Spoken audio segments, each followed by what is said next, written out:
Congrats so don't చెప్పండి అలీ గారు, congrats. Thank you మూర్తి గారు. సో వింటేజ్ వైబ్ని తీసుకొచ్చారు, చాలా బాగుంది. థ్యాంక్ యూ అండి. ఇప్పుడు మ్యూజిక్ దగ్గర నుంచి రీక్రియేట్ చేశారు, బాగా చేశారు. ఇప్పుడు మీరు మైక్ తీసుకునే ముందు మీ ఫ్యాన్స్కి కాస్త స్పేస్ ఇచ్చి తర్వాత మీరు మాట్లాడండి. మమ్మల్ని మాట్లాడేవాళ్ళు సార్ అర్థం కాలేదు చెప్పండి. అంటే ఇంకా దీని గురించి ఎక్కువ మాట్లాడేది లేదు, ఎందుకంటే మీ టైటిల్ ఇచ్చారు, ఇప్పటికే వచ్చింది కాబట్టి. బయట ఉండే ఒక కామెంట్ మీ దృష్టి తీసుకొస్తున్నా. చెప్పండి సార్. ఎప్పటికీ అనిల్ రావుపూడి సినిమా టైటిల్ కింద సంక్రాంతికి వస్తున్నాం, పండగకి వస్తున్నాం అనేది మస్ట్గా ఉంటుందా? అవకాశం ఉన్న ప్రతిసారి ఉంటుంది. అవకాశం ఉంటే మాత్రం ప్రతిసారి ఉంటుంది. సంక్రాంతి వదలరు అవకాశం ఉంటే. నాగేంద్ర గారు రావట్లేదా? ఇది తీసుకోండి. Congratulations all the team first of all. Thank you. And it's a great occasion. Anil Ravipudi ద్వారా హైలీ ఎక్స్పెక్టెడ్ ఫిల్ము మా బాస్ మెగాస్టార్ చిరంజీవితో వస్తున్నందుకు it is a great occasion on the eve of the birthday. First point. Second point, మీరు జనరల్గా మీరు చేసే సినిమాల్లోని entertainment dose ఎక్కువ ఉంటుంది. అండ్ చిరంజీవి గారు ఈజ్ నోన్ ఫర్ దట్. ఆయనకి ఎన్నో రికార్డులు ఉన్నాయి దాని మీద. మీరు ఇందాక చెప్పినట్టుగా ఘరానా మొగుడు కానీ, రౌడీ అల్లుడు కానీ, వాట్ ఎవర్. ఇప్పుడు మీరు ఆ సినిమాలు అన్నిటి నుంచి దాటి మెగాస్టార్ చిరంజీవి గారిని మళ్ళీ అభిమానులకి కొత్తగా ప్రజెంట్ చేయడంలో మీరు ఫేస్ చేసిన ఛాలెంజ్ కానీ, లేదా మీరు ఎంజాయ్ చేసిన ఎక్స్పీరియన్స్ కానీ ఒక్క మాటలో చెప్పాలంటే ఏం చెప్తారు? ఒక్క మాటలు అంటే మెగాస్టార్ అంతే. అంతే. సో ఆయన ఇచ్చిన కంఫర్ట్, ఆయన చేస్తున్న సపోర్టు, సో ఆయన నా కోసం సెట్లో, సో ఆయన నేను ఎంత ఇష్టపడుతున్నానో నాకు అంత ఫ్రీడమ్ ఇస్తున్నారు ఆయన. సో అదే నాకు కావాల్సిన ఇది. అది ఆయన అద్భుతంగా చేస్తున్నారు. సో నేను చెప్పిన దానికంటే ఇంకా ఆయనలో మీరు అన్నారు కదా ఎంటర్టైన్మెంట్కి ఆయన ఒక ఇదని, సో ఆయన నెక్స్ట్ లెవెల్కి తీసుకెళ్తున్నారు. ఇక మిగతా మన స్క్రీన్ మీద చూద్దాం. అంటే మీరు చాలా ఫాస్ట్గా ఫిల్మ్, అంటే ఫాస్ట్గా ఏదో ఇన్ మై సెన్స్ కరెక్ట్గా ఇంటాక్ట్గా అనుకున్న ప్రకారం ప్లాన్ చేసుకున్న దాని ప్రకారం చేశారు. Really could you do it అండి? అంత చిరంజీవి గారి వైపు నుంచి మీకు లభించిన కోఆపరేషన్ కానీ. 7:30కి ఫస్ట్ షాట్ తీసాం ఆయనతోటి. మార్నింగ్ 7:30కి ఫస్ట్ షాట్ తీసాను నేను చిరంజీవి గారితో. ఆయన 4కి లేచి రెడీ అయ్యి 7:30కి సుష్మిత గారు అందరూ, సో మనీ ఎవ్రీబడి. ఆయన 7:30 కంటే షార్ప్గా కెమెరామెన్ గారు, లైట్ మెన్స్ అందరూ, యూనిట్ అందరూ ఆన్ టైం అక్కడ ఉండేవాళ్ళు 7:30కి. సో ఆల్మోస్ట్ 30 days స్కెడ్యూల్ చేసాం. ఎవ్రీబడి అంత సపోర్టివ్గా ఉంది. Wish you great success. Sushmita గారు హలో, కంగ్రాట్స్ అండి. ఫస్ట్ టైం మీ ఫాదర్, చాలా నాళ్ళ నుంచి మీ డ్రీమ్ మీ ఫాదర్ని ప్రొడ్యూస్ చేయాలని చెప్పి final it is happening. And hopefully fans love మధ్యన మీ ఫాదర్ బర్త్డే మిస్ అవ్వరని అనుకుంటున్నాం. లేదండి, దిస్ ఇస్ మోర్ స్పెషల్. ఇంతకన్నా నేను వేరే ఇంకా సెలబ్రేషన్ ఏం కోరుకోను. This is the best memory. Happy for you అండి. అండ్ ఒక క్వశ్చన్, మీ ఫాదర్ సెకండ్ ఇన్నింగ్స్లో స్టైలింగ్ కానీ లేకపోతే కాస్ట్యూమ్స్ కానీ మీరే చూసుకుంటున్నారు. అండ్ ఈ సినిమాకి ఎలాంటి వర్క్ చేశారు, అండ్ ఫీడ్బ్యాక్ తీసుకుని ఎలా ఇంప్రూవైజ్ చేస్తున్నారు, ఎలా ఇంకా స్పెషల్గా చూపించబోతున్నారు? ఇందాక అనిల్ గారు చెప్పినట్టు ఆయన ఫిట్నెస్, ఆయన డిసిప్లిన్, ఆయన బాడీని చూసే మేము ఇన్స్పైర్ అయ్యి ఈ లుక్స్ అన్నీ చేయాల్సి వచ్చిందండి. అండ్ ఆయన చూపించే ఎనర్జీకి మేము మ్యాచ్ చేయాలి ఇంకా కాస్ట్యూమ్స్ తోటి. అలా ఉంది. అనిల్ గారు, థ్యాంక్ యూ అండి. అనిల్ గారు సో మచ్ అండి. సాహు గారు అనిల్ గారు, జీ గారు, ఇప్పుడు మీరు ఏ హీరోతో చేస్తే ఆ హీరోకి best looks, best make over చేస్తున్నారు. చిరంజీవి గారిది అల్టిమేట్గా ఉంది. అంటే రౌడీ అల్లుడి తర్వాత ఆ రేంజ్లో హీఈస్ లుకింగ్ సో ఎంటర్టైనింగ్. అలాగే ఎలాగా చేయగలరు? ఈచ్ హీరోకి మీరు అలా చేయగలుగుతున్నారు? ఏంటో అలా కుదిరేస్తున్నాయి అన్ని. అంటే నేను బాగా చేయాలి అని మైండ్లో అనుకుంటూ ఉంటాం, బట్ అన్ని మీరు అన్నట్టు అన్నీ కలిసి రావాలి. సో ఇందా చెప్పాను కదా, చిరంజీవి గారు లుక్ వైజ్ కానీ, ఆయన సపోర్ట్ కానివ్వండి, ఆయన స్టోరీ సెలెక్షన్ కానివ్వండి, ఆయన క్యారెక్టరైజేషన్ కానీ, మీరు చూస్తే ఒక ఇంటెలిజెన్స్ డిపార్ట్మెంట్ ఎస్పీజీలో పనిచేసేటువంటి క్యారెక్టర్ బ్యాక్డ్రాప్లో మనం ఎంచుకున్న బ్యాక్డ్రాప్ని బట్టి మనకు లుక్ డిజైన్ అవుతుంది. I want to show him very class.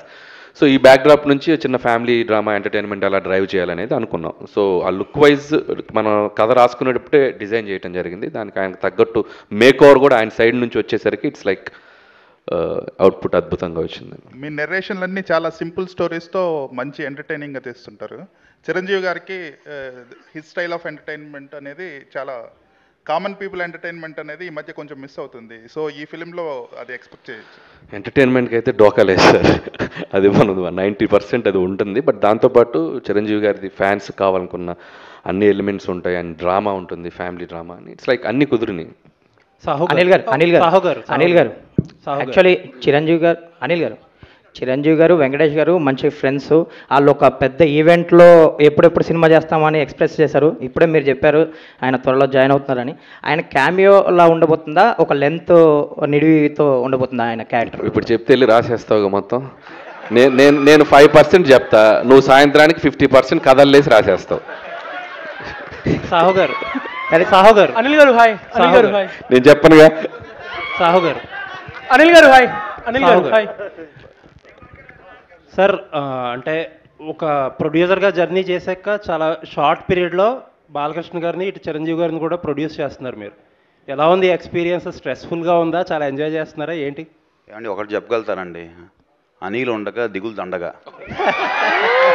మీకు కూడా వచ్చినాయి డైలాగులు. మీకు కూడా అనిల్ గారు మీ మీద కూడా ప్రభావం చూపిస్తున్నారు. ఏది మీ మీద కూడా ప్రభావం చూపిస్తున్నారు అంటే నేను కొంచెం ఎక్కువ బతుకుతే తన కారణం ఈయనే, వేరే ఎవరు కాదు. అనిల్ గారు ఆల్ ది బెస్ట్. 6 నెలలు సావాసం చేస్తే వాళ్ళు వీళ్ళు అవుతారు అన్నట్టు సాహు గారిని కూడా డైలాగులు చెప్పించే స్థితికి తీసుకొచ్చారు. ఎక్కడ ఎవరు మా రఘు గారు, ఆయన ఇంకా కొన్ని నిన్న 2-3 చెప్పారు మన బండ్ల గణేష్ గారి స్టైల్లో. ఇది ఇంకా గ్లిమ్సే బాసు, ఆగు తొందర పడకు అని చెప్పాను నేను. ఉన్నాయి లోపల చాలా ఉన్నాయి. భయ చిరంజీవి గారిని చూస్తే చాలా అల్ట్రా స్టైలిష్గా ఉన్నారు. మీకేమో మాస్ అంటే చాలా ఇష్టం.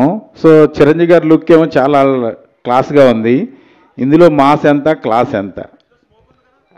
అది స్మోకా, అది ఇంత అని చెప్పలేను. కానీ నేను ఎప్పుడు చేసినా కూడా సినిమా మెజారిటీ ఆఫ్ ఆడియన్స్ అందరికీ రీచ్ అయ్యేలా చేస్తూ ఉంటున్నాను.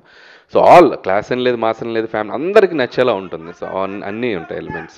సార్ చిరంజీవి గారి గ్రేస్ అన్న స్వాగ్ అనేది 100% క్యాప్చర్ అయినట్టు అనిపించింది నేను చూసిన గ్లిమ్స్లోనే. ఎస్పెషల్లీ మీరు అన్నట్టు ఆ గుర్రం షాట్ అయితే ఒక వింటేజ్ చిరంజీవి గారిని చూసినట్టు అనిపించింది. మీ ఫీల్ ఏంటి సార్? ఫస్ట్ టైం మానిటర్లో చిరంజీవి గారిని చూస్తున్నప్పుడు మీ ఫీల్ ఏంటి? ఫస్ట్ షాట్ గురించి ఏమన్నా చెప్తారా? అంటే నాకు చాలా ఫస్ట్ టైం అంటే నేను ఆయన్ని స్క్రీన్ మీద తీసిన మేము ఫస్ట్ షాటు అంటే ఇది కాదు యాక్చువల్గా, ఇంకొకటి. సో అది నేను ఇప్పుడు రివీల్ చేయకూడదు. రివీల్ చేయరు. ఫీల్ చెప్పండి సార్. అదే నా ఫీల్ ఏంటంటే, నేను ఇందా చెప్పినట్టు, నేను నిన్న కూడా ఈవెంట్లో చెప్పాను. అంటే చిరంజీవి గారి పోస్చర్స్ చూస్తేనే, ఆయన పోస్టర్లో ఆయన ఫోజ్ చూస్తేనే సినిమాని ఆడియన్స్ రప్పించగలంత ఒక అట్రాక్షన్ ఉన్న హీరో ఆయన. సో ఆయన సినిమాలు చూస్తూ, ఆయన డ్యాన్సులు చూస్తూ పెరుగుతూ వచ్చింది. నాకు ఒకసారి నేను వెంకటేష్ గారితో చేశాను, బాలకృష్ణ గారితో చేశాను. అండ్ ఇలా నేను చిన్నప్పుడు చూసిన హీరోలు అందరినీ 1 by 1 చేసుకుంటూ ఇప్పుడు చిరంజీవి గారి దగ్గరకు వచ్చేసరికి ఒక తెలియని ఒక ఎమోషనల్ మూమెంట్ అయితే ఉందండి నేను ఫస్ట్ రోజు మాత్రం. అండ్ ఎక్కడి నుంచి ఎక్కడి వరకు మన journey, so 1 by 1 step by step వచ్చాం కదా, ఒక చిన్న ఎమోషనల్ మూమెంట్ అయితే ఉంది ఫస్ట్ డే. ఆ గుర్రం షాటు చాలా వింటేజ్గా ఉంది. లాస్ట్లో వచ్చిన గుర్రం షాటు, ఆ షాట్ ఏమన్నా స్పెసిఫిక్గా మీ అంటే వాళ్ళ ఫీలింగే, ఇప్పుడు వాళ్ళలా ఆలోచించటమే. సో ఎప్పుడో కొండవీటి దొంగలో చూసాను ఆయన చిన్న గుర్రంతో అలా వాక్ చేసుకుంటూ రావటం. సో ఒక సాంగ్లో అలా నాకు ప్రజెంట్ చేయాలనిపించింది. సో చాలా బాగుంది. మన శంకర్ వరప్రసాద్ గారు అని ఆయన ఒరిజినల్ టైటిల్ని మీ సినిమాకి దొరకడం అంటే, ఇప్పుడు ఆయన 156 సినిమాలు చేసినా ఎప్పుడు పడని ఈ టైటిల్ ఈ సినిమాకి దొరకడం ఎలా ఉంది? అది ముఖ్యంగా నేను చెప్పిన వెంటనే ముందు చిరంజీవి గారు యాక్సెప్ట్ చేశారు. ఫస్ట్ అక్కడే నాకు చాలా హ్యాపీ అనిపించింది. అంటే పేరు ఎప్పటి నుంచో నాకు అనిపించింది, అంటే ఆయన ఒరిజినల్ పేరుని చిరంజీవిగా మార్చారు కదా, సో ఆ ఒరిజినల్ పేరే క్యారెక్టర్ పేరు ఉంటే బాగుంటుంది అని చెప్పి అనుకున్నాం. సో కుదిరేసి. అనిల్ గారు ఇక్కడ hi. First of all congrats, super films. One thing నేను అడగాలని ఏంటంటే, ఒక మెగాస్టార్ లాంటి పెద్ద స్టార్ని పెట్టుకొని చాలా ఎఫిషియెంట్గా, చాలా ఫాస్ట్గా you giving a quality output. So where you get that inspiration for efficiency? అంటే టీమ్ వర్క్ అండి. అండ్ ప్రొడక్షన్ నుంచి సపోర్టు, అండ్ కెమెరామెన్ గారు సమీర్ రెడ్డి గారు, అండ్ క్రాఫ్ట్స్ అందరూ అనుకున్నది క్లారిటీగా ముందు 1 week 10 days ముందు షెడ్యూల్స్ డిస్కస్ చేసుకోవటం, and within the time quality తగ్గకుండా ఆయన ప్రజెంట్ చేయటం Sameer Reddy garu. It's like team work. Everybody so అది వాళ్ళ క్రాఫ్ట్ని 100% చేయటమే. గ్లిమ్స్లో ఒక బీజిఎం వాడారు. Are you extending it for a full song also? ఏదండి? గ్లిమ్స్లో ఒక సాంగ్ వాడారు కదా. That is the BGM of Shankar Varaprasad garu. Okay, theme song వస్తుంది అది. ఇంకా దీన్ని రకరకాలుగా ఏడి బీమ్స్. సో తగడతం 24, తగడతం 56. సో దాన్ని పెట్టుకొని ఒక 6-7 వెర్షన్లు చేసి పెడతాను ఆల్రెడీ బిఫోర్ షూట్. అంటే బీమ్స్తో కంఫర్ట్ ఏంటంటే పక్కనే అన్నపూర్ణలోనే స్టూడియో, ఎప్పుడు ఖాళీగా ఉంటే అక్కడికి వెళ్ళి కూర్చోవటమే. సీన్స్కి ముందే బీజిఎమ్స్ ఇచ్చేస్తున్నాడు. సో నేను బీజిఎమ్స్ పెట్టుకుని షూటింగ్ చేస్తున్నాను. సో మనోడు మన పక్కనే ఉండటం కూడా డైరెక్టర్కి ఎంత కంఫర్టో చూడండి. సాంగ్స్ ఆన్ టైం, షూట్కి ముందు 4 పాటలు ఇచ్చేసాడు. So credit goes to Bheems. And కంఫర్టబుల్గా ఆరాంగా చేస్తున్నాం. సార్ అనిల్ గారు సార్ అనిల్ గారు ఇక్కడ అనిల్ గారు యాక్చువల్గా అంటే ఇండస్ట్రీలో ఎవరు ఎక్స్పెక్ట్ చేయని కాంబినేషన్ సెట్ చేస్తుంటారు మీరు. బట్ ఫ్యాన్స్లో ఎప్పటి నుంచో ఒక కాంబినేషన్ కోసం ఎదురు చూస్తున్నారు. అది మీ వల్ల అవుతుందని అనిపిస్తుంది. ఇటు మెగాస్టార్, అటు బాలకృష్ణ గారు, మీరు ఇద్దరితో సినిమాలు చేస్తారు. వీళ్ళిద్దరి కాంబినేషన్లో మీ నుంచి ఏమైనా సినిమా ఎక్స్పెక్ట్ చేయొచ్చా ఫ్యూచర్లో? చిరంజీవి గారు వెంకటేష్ గారితో మనం ప్రయాణం మొదలైంది. అండ్ బాలకృష్ణ గారి ఒక 50 years ఫంక్షన్లో కూడా చిరంజీవి గారే మైక్లో చెప్పారు, మేము ఇద్దరం కలిసి చేస్తే మేము రెడీగా ఉన్నామని. అలాంటి కథ సెట్ అవ్వాలి. ఎందుకంటే ఇద్దరు ఇటు చిరంజీవి గారిది ఒక కైండ్ ఆఫ్ ఇమేజ్ ఉన్న హీరో, బాలయ్య గారు ఒక కైండ్ ఆఫ్ ఇమేజ్. వీళ్ళిద్దరిని కలిపి చేయాలంటే అంత అద్భుతమైన కథ కుదరాలి. ఖచ్చితంగా అలాంటి కథ కుదిరినప్పుడు ఎవరైనా ట్రై చేస్తే డెఫినెట్గా బాగుంటుంది. అండ్ నా దగ్గర అలాంటి కథ కుదిరితే ఆటోమేటిక్గా అప్పుడు చూద్దాం. That's like